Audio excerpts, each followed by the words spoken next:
Well, hello everyone. My name is Rob Coburn, and I am here with another episode of Keys to Revival on the AGA Network. It is so good to be with you again, and I hope that you would just, if this message touches your heart in some way, if you would click like, share, do all the stuff you know to do on social media, and we would be so grateful to do that. If you haven't downloaded the app on all of the app platforms, you can just type in America's Greatest Awakening, find us there. Today I get to introduce you to another friend of mine, and we're in a different studio this episode, but we are so excited to talk about Jesus. That's what we're here for. And revival is something that I believe happens first in us and then becomes contagious to those around us. And so I want to introduce you today to Jordan Mullet. Welcome to the studio. Thank you, Rob. Privileged to be here. Excited to be in the studio and be able to just share my story and hear kind of what's going on in your heart as well. Yeah, I tell you what, our stories, our paths crossed with a mutual friend a few years ago, and you meet people in your life that change your life, but they're not always in your life, but they change your life, and you're one of those people for me, and so being able to sit and chat about what you've been through, even in the last few months. Amazing. Yeah. What God is doing, and so let's start off with what has happened. You're a business person, first of all, but God has taken your heart in a different direction. He is, and I gotta admit, I love sharing my story. I love sharing God's story and what He's done. And when I grew up in the church, and He called me when I was 22 years old. So I began to follow Him. His offer to me, Jesus' offer, was that if I give Him my life, He will make my life add up. So 22 years old, I give Him my life, I begin to follow Him. He changes, from the inside out, He changes everything about me. After about 2 years, I began to ask, Lord, what does it mean to give You my life? How do I give You my life? And I didn't know what that meant. Like at 24 years old, I didn't understand that. I didn't have somebody that was running that past. I didn't know. So I'm just offering it, and all I could figure out is to go to missions. Like I couldn't picture myself in the church. I just couldn't picture myself working there. And so I signed up to go somewhere, and for a year to go into missions, get trained, and I had no peace. I couldn't stop thinking about it. I had no peace. I didn't know what that meant. I just didn't know what to do. And what's crazy is the Lord, once I told Him, okay, I won't go into missions, then things changed really quickly, and He called me into business. Mm-hmm. And I spent that was 24, 25. 25 is when I really figured that out and spent time in business. So I always thought that because He said no to going into missions, that was a no forever. And so I always told Him, I just said, because my heart would stir for missions, my heart would stir to be able to go support people, to share the gospel, do all those things.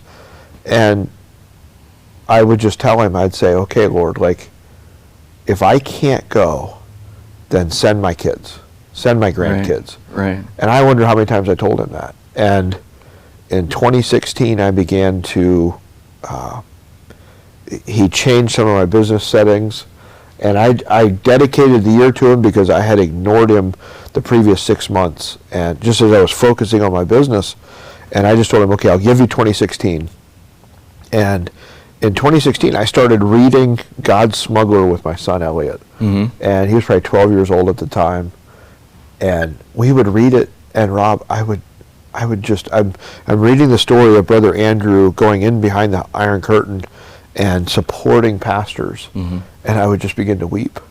And it was so awkward for my son, because we're reading the book, and all of a sudden I'm just like, I would start crying. And one of my mentors told me, Jordan, if it's that strong, that's not for your kids. Right.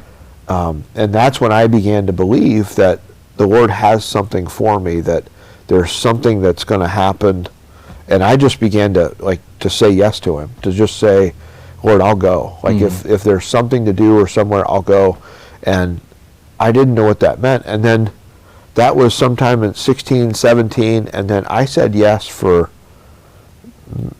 3, 4, 5 years, and didn't really get to go. Now, what's been incredible is 2 times this year I've been in Africa. Right. And that's probably what you were asking about originally, but I just love sharing the story. I love, like, God's plan and his story arc it's so much bigger and grander than anything we can ever imagine. So the scriptures say that let the peace of God rule your life. I read that, and one time I heard, the ruling part would be like an umpire. Like, let the peace of God call, this is good, this is bad, this is good, this is bad. And the bad is not always bad or the no is not always no forever. It could just be no for now. And, one of the things I've learned in my ministry and business is that oftentimes I'm ready to move on, but all the people that are going to need to be supporting me in that new venture aren't ready. They're dealing with their own stuff, yeah. and yet I need to say, Lord, I'm ready whenever you're ready. So how did you navigate the no for now? What is that? Give us the practical view of Jordan Mullet's life whenever you're like, I know I need to go, but I can't go, and those things. Well, so one of the things that happened once I said no. So 24 years old, I said no, immediate peace, right? So then when he gives me peace like that, like, I've always been able to just switch gears, right? Mm-hmm. So then I'll move on to the next thing. And first thing that my friend said was, hey, if you're not going to go there for a year, I'm taking my youth group to Costa Rica. Why don't you go with us?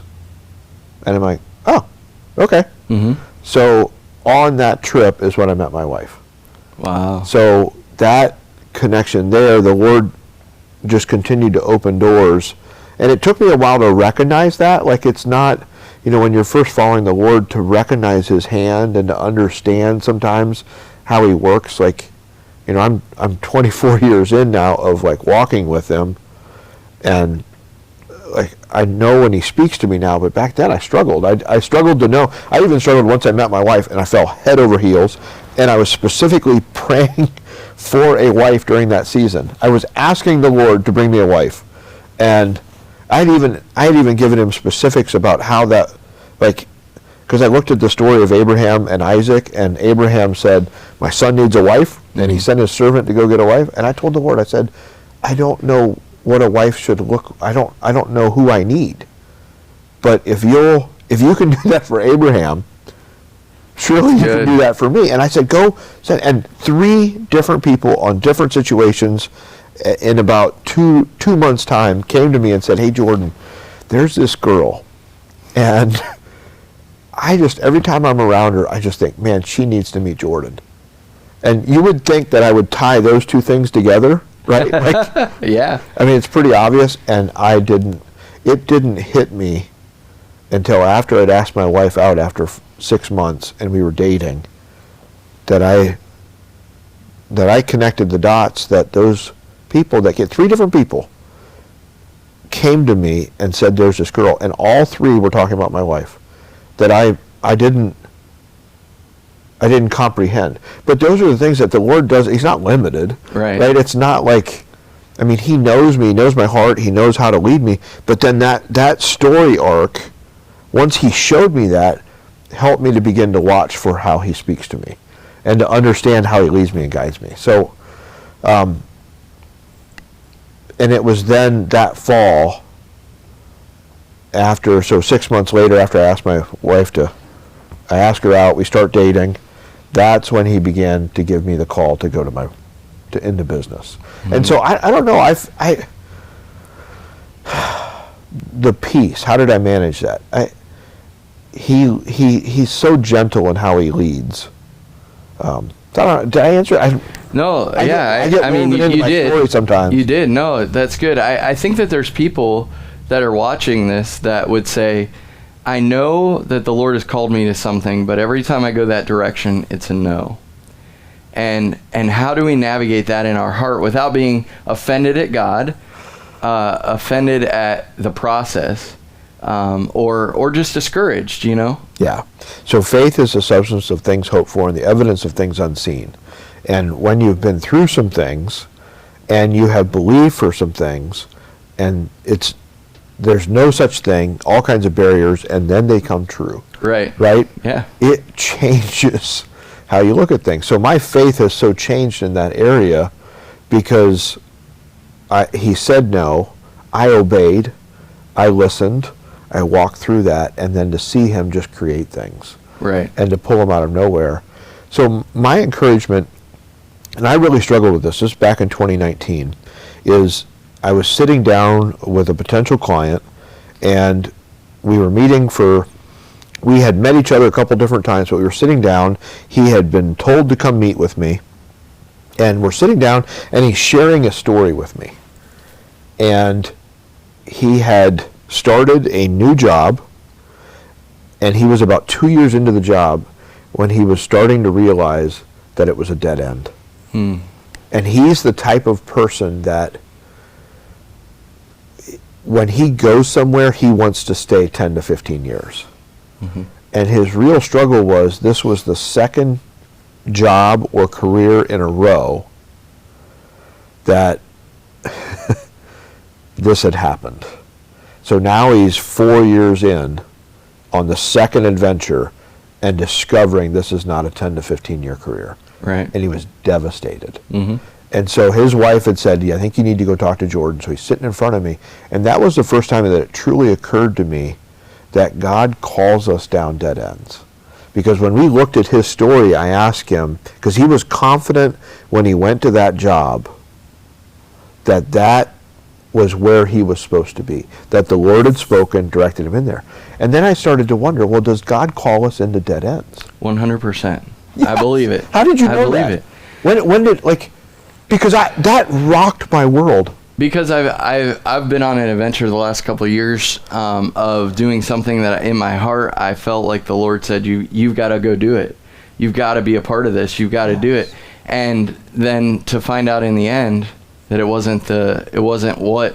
exactly what he wanted me to do in the moment, but it wasn't the long-term deal I thought it was. And he calls us down those roads to increase our faith. But I also think he calls us down those roads because other people need to see his hand in our lives and experience that. Yeah. Well, in that moment, the Lord began to show me.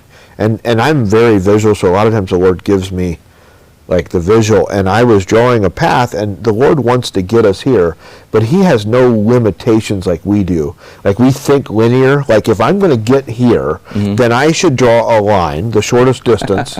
Yeah. Right? And what I was drawing for him was I was drawing these spurs, right? These dead-end alleys where he would spend 2 years and then come back. And I began to think about Joseph. Yeah.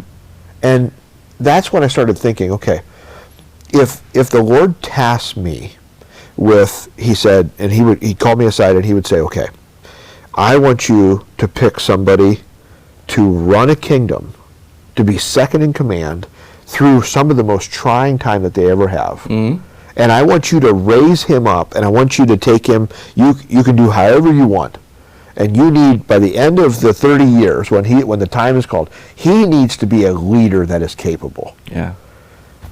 I don't think I would have chosen the path that Joseph went on. In fact, it would not have even crossed my mind. So the Lord gives him a dream at 12. He shares it with his brothers, which causes all that junk. Yep. Right? They hate him. They capture him. They try to kill him. It doesn't work. Throw him in a pit. Sell him in slavery. And you look at Joseph's story, and you wonder, what was he going through? He went down dead end. Right? He did, yeah. Dead end after dead end. And yet, when you look when somewhere in his early 30s, he became the second in command. It was once the famine started, so maybe after 7 years. So he's in his late 30s, maybe early 40s. And his brothers come to him. His viewpoint is so unique. Yep. Right? And you remember what he says, his brothers are scared to death. They're so afraid they can't talk because they think they're dead men. And they deserve Right. to be dead men. And he said, no, don't be afraid. What you intended for evil, God intended for good. And the goodness of God in those situations, even though there was so much wickedness that ruled over Joseph's life, Joseph discovered God's heart during that time. Yep. And recognized that God uses every single part. And for me, that became true in 2016. I had an encounter with the Lord, and it was after a church service, and the best way I can describe it is that he poured out his love on me. But when I say that, it doesn't feel like those are just words. Right. When I say he poured out his love on me, it hit me so hard and fast. I was in the middle of a conversation with another gentleman that when he hit me, when he started pouring out, and I knew it came from up there, and it felt like 1,000 thoughts dropped into my head, I actually staggered backwards. That's how intense he hit me, and I immediately began to sob because he just told me over and over again. It was like and I don't know how you can, like, I think of a river that sounds like it's the voice of 1,000 rivers. It's like he was just telling me over and over again. He was imparting it into my being, right, that he loves me.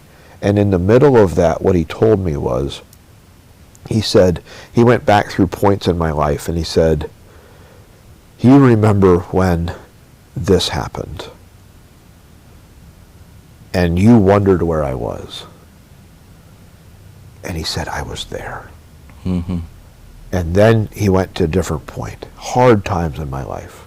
Times when I would not even know how to call out to him. And he said, you wondered where I was. And he said, I was there. And he did this with about 4 or 5 different points in my life. And then the coolest thing happened. It was like he strung a string through him. And then he pulled them straight. And so that all those disjointed, painful points of my life, he pulled them into a straight line. And that was the first time that I realized that he's not limited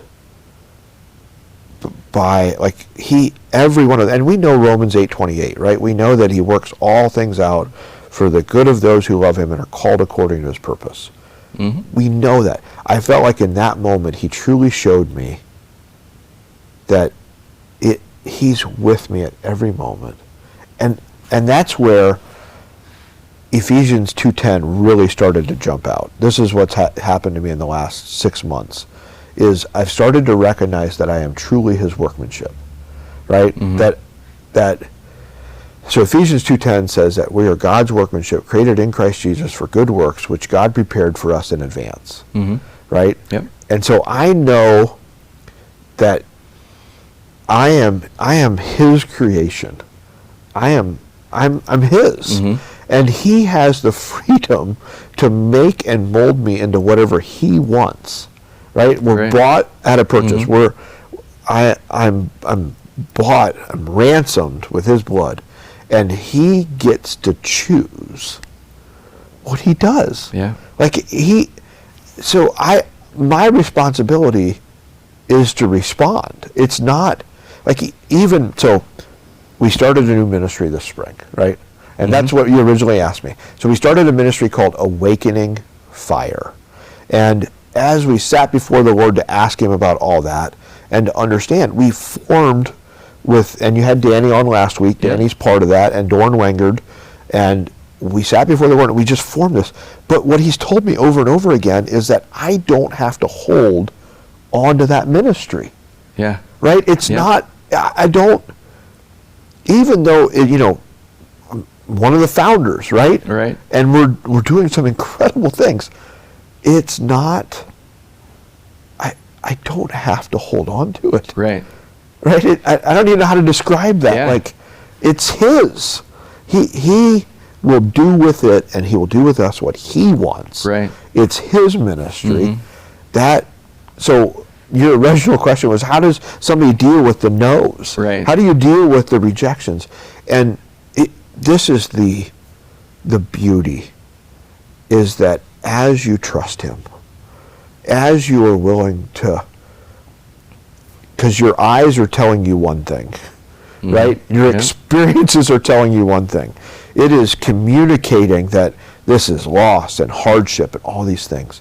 The Word of God says, don't give up, right? Romans 4 says that Abraham hoped against hope, right? When everything in his world said there's no way a child's coming. There is no way. It is not physically possible. Abraham hoped, and he had two hopes, right? And I love this, end of Romans 4. It says that he believed two things, and this is the core of our faith, right? Number one, that God can create something from nothing, right? He can just in a moment create it. So that gives us hope, because we don't ever have to wonder. When the children of Israel went out into the desert and there's no food there, he creates manna, right? When there's no water, he breaks out of a rock, right? He's not limited, right? And then number two is he can bring the dead back to life, right? That resurrection power, those two things are what we hope in when everything around us is dying, when everything around us is crashing, when the what we were so sure of, and we were heading in that direction, all of a sudden everything has changed. We can hope against hope. I'm getting excited. It's good stuff. It's good stuff. So you're in business. You know the call to missions is on your life. You start Awakening Fire with some good guys. And where does that go? What happens? In other words, what's next, or no? Like what happened? I mean, what happened? Yeah, because I heard sort of the behind the scenes from everyone, and then bang, you guys are gone again. Yeah.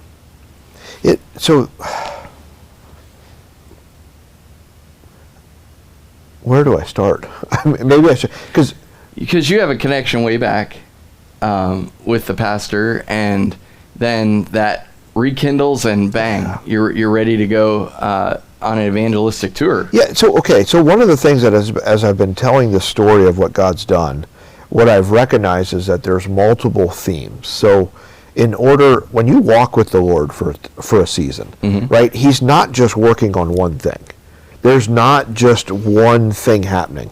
There are the number of things that he's doing in your life and through your life is many, right? So the call to missions, the ability to hear his voice, to trust him, a spiritual dad that I didn't know I had in Africa, the willingness to say yes, partnering with my friends. Like, there's so many different things that God's doing and teaching you. So this all culminated with the Lord.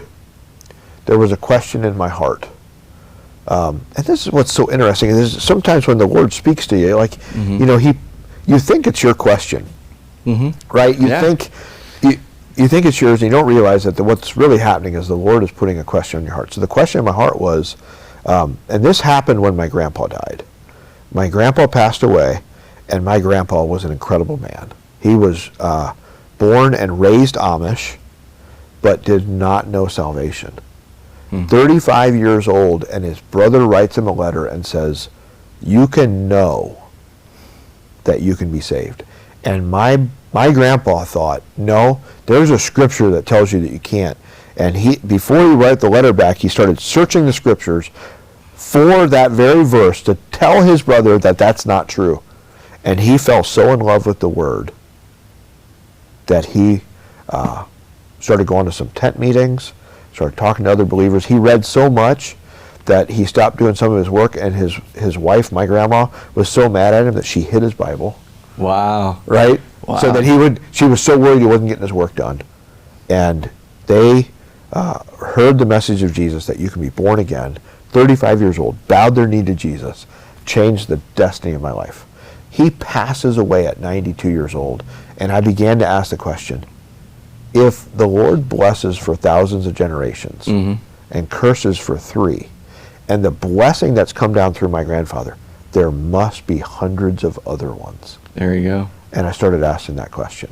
What I didn't understand was that the plan that the Lord had for my life is incredible. Mm-hmm. So during that season, he starts telling me that, he starts showing me what grace is. And he starts showing me that that it's not just a measure of how my life has changed since I started following him. Right. It's a measure of the distance between where I would be without him Wow. to where I am today. And I started recognizing that everything that I have is his. Right. And that there's not a single thing that I have walked in since he called me that he has not had his hand in. So when I was 22, the Lord comes to visit me in my bathroom, and he shares with me, he invites me to follow him. I say yes, and I told him, if this is real, it's not going away. Right. I'm going to wait to do it publicly. Several weeks later, I wake up, make the decision to get up, and I'm going to go to church. And I decided that I'm going to go to my parents' church. So I wake up, and by the time I got there, they were already through like the beginning of the service, and the preacher was already preaching.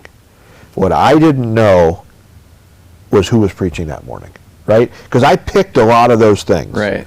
Yeah. I walk in, and here is an African preacher from Kenya, young 30-something-year-old man, and he is he's preaching. And I made a decision that when he was preaching, I said, Lord, if he gives an altar call, I will go forward and I will make this public. So finally he gives an invitation. I walk up to the altar and I kneel down and I say, okay, Lord, I'm yours. This is public. I didn't pick who was preaching that day. In 2016, when the Lord confirmed, one of the points that he pointed out was that man named Bishop Titus Bai. Mm-hmm. Right? And he said, when Bishop prayed for you, because I met Bishop a couple years later because I wanted to know what that date was, June 14th, 1998. And when I did, Bishop Titus prayed Deuteronomy 8:18 over me. Right? Mm-hmm. And do not forget that when you come into the promised land, do not forget it is the Lord your God who has given you the ability to create wealth. Yeah. And I never understood what that meant. In 2016, when the Lord poured his love out, he told me, you wondered where that verse came from. Yeah. That was from me. Right? So he confirmed it. So then I'm starting to wonder, like, where's this blessing coming from? And I start recognizing that Bishop Titus Bai, that connection I had with him, I didn't pick that. Right. And then the Lord starts telling me, you need to spend time with him. Right? And I didn't know how to do that. I had seen him once in 2001. I saw him again, miraculously, in 2018. The Lord arranged that we were back in the same church within a month of the 20th anniversary. So I run into him, and the Lord brings him there to see me. Right. And then he starts telling me, you should go spend time with Titus. And I'm like, I don't know what that looks like. But again, here's our yeses, right? Yeah. Mm-hmm. I'm in that season of saying yes, and I finally told the Lord, I said, if Lord, if it means flying to Kenya, 2-day trip, your day and a half, whatever it is, getting 1 day with Titus, and flying home, and that's 5 days, and I didn't know what tickets cost, $2,000. I said, I'll do it. Mm-hmm. And after that, once I said yes, the Lord opened the door, discovered he's going to be in Phoenix in that September. I flew to Phoenix to see him. I got 2 hours with him. And then in 21, he was in Fort Wayne. We drove halfway, met him in Upper Sandusky, halfway in between Fort Wayne and where I live. Right. I got 3 hours with him. Right? In that setting, he said, sons spend time with their dads. Come to Africa and see what I'm doing. We put the dates on the calendar because I'd already said yes. Right, yeah. Put the dates on the calendar, and this spring I flew over there by myself without purpose. Right. Which Just was to be with your dad. Just right? to be with my dad, because Right. I even tried to make it a thing. Like I was trying to, people would ask me, why are you going? Mm-hmm. What are you going to do? I'm like, it felt awkward to say. And as soon as I tried to make it a thing, the Lord rebuked me and he said, no, just go be with Dad. Like, just go spend time with him. And I went over there and we spent I had 2 Sundays at his church, impactful Sundays. The Lord did incredible things. And by the end of the trip, we had agreed to partner and on partnering for me to bring preachers over with his crusade truck. It's amazing. So what I did, this is what I don't know. So this is what's so wild. Like I said, the themes, and he interweaves so many stories there. The call that Titus has had on his life, right? He has built a church, and I was there on his 28, the anniversary of 28 years of starting the church. And the first 28 years, the call was to build the church. The next 28 are to go out, and one of the pillars of his ministry is missions. And he has a crusade truck, and he's going to have more crusade trucks, and he's called the 7 nations. Right? Wow. Now, this is what's so wild. Rob, how can I know, as I'm simply just serving the Lord, I'm being obedient, right? Living life, years pass, right? So, and just being obedient, 21 years from when the Lord said no to when he says yes. Right. I don't know that he's raising me up to go partner. I don't know. How could I know that? Right. Right? But the Lord has this incredible plan.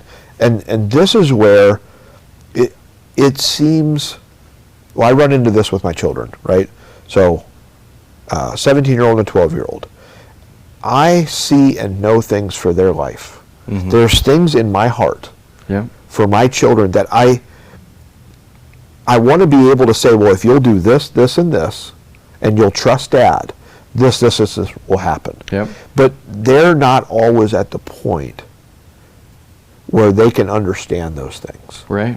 And if you look over it, like as my son's 17 years old, and over the course of his life of being able to instruct him, there's things I can talk about, but even then he doesn't grasp them. Right. He doesn't have the capacity to understand like what all is there for him. So I give him glimpses, and I lead him. The Lord does that with us. Right? He's leading us along that path. And it has to do with trust. Will you trust me? Will you trust me? Will you lay down missions and go into business? Right? I've had my own business now for 8.5 years.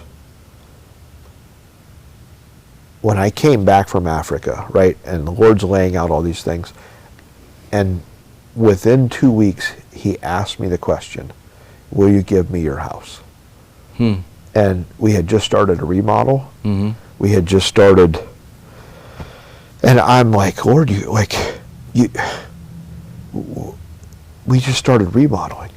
And what he whispered into my heart was, I will give you many houses. And I dropped to my knees and I gave him the house. And now, that night, the next day, now I'm trying to figure out, am I quitting my job? How do I go on living? Right. And it had rattled me so bad that, I was causing chaos in my home, because, I would have gone that night. Right. I don't know where he was asking me to go, but I was ready to go. My answer is yes. When I went back and I asked him, and I just said, Lord, there has to be stability here. Right. How do I know what to do next? How do I, and I asked him, what do I do with my job? I can't, you can't be 100% if you think that the next moment you're gone. Right. How can I make all these commitments? And he asked me for another 7. So I was 8.5 years in. He asked me for the second 7. So now I know that I've given him 14 years. Right. So now there's another 5.5 years. And oh my word, the peace that comes from that. Yeah. Right? Because I know I can trust him. That I'm in this position, that he will use every part of my business, of everything I'm doing there, to make me what I need to be for his purposes. Right. That there's not a limitation there. that makes me excited. Yeah, for sure. And for those of you that are watching, if you're watching to this point in the video, something has touched you, right?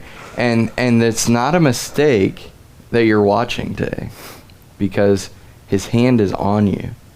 His hand is on what you've been doing, where you've been. He's been with you through the whole process. And I think the encouraging part is that even when it doesn't feel like it, even if it feels like you've made a horrible mistake, he's with you. Yes. He's with you. And I can say this with confidence. So this spring is when I went to go spend time over in Africa, and the Lord opens up and lays out this plan over the last 6 to 8 months. Well, last fall, right, I had the trip on the calendar. Mm-hmm. I had met with Bishop Tice. We had planned it in July of 21 to go in February. But in the fall, I was really struggling. And my struggle was I kept asking the Lord, like, I was looking at situations he was putting me in. I was looking at, different positions he's giving me, different things. And I kept asking him, why me? Like, it didn't, when I would add up and I would think through, 1 plus 1, 2 plus 2, I couldn't comprehend it. And this is where the Lord is so gracious to send people in my lives, right? So I'm at this gathering at a friend's house, and there's a lady from our community that the only way that I knew her is a friend of mine who's a pastor. She counsels the pastor and his wife. Right. And I had met her one other time, just shook her hand, said hi. And she was at the same gathering. Afterwards, I was the first one to leave. I went and got my coat, and I put my coat on, and she came out in the foyer, and she goes, I know you. And I'm like, yeah, we've met before. I'm so-and-so. Right. And she goes, yeah, I know that, but I know you. I pray for you. And I'm like, what do you mean? She said, yeah, the Lord's brought you to my mind several times, and I prayed for you. Wow. And then she read my mail. Right? And she goes, why do you doubt God? And I don't know if my eyes got big. It felt like I felt like she threw cold water over me. And I said, I don't doubt God. And she said, yes, you do. Why do you doubt God? And I was like, what do you mean? And she said, you doubt God. And then I made a decision, right? And I made a decision, am I going to pull back my heart and show her what's in there? Right. Or am I just going to move on? Right. And because of the trust that my friend has put in her, I made the decision, okay, I'm going to trust her. Yeah. And in that moment, I just went, it's not that I doubt him, I just don't understand why me. And she asked me a question that I'll never forget. She said, does God make mistakes?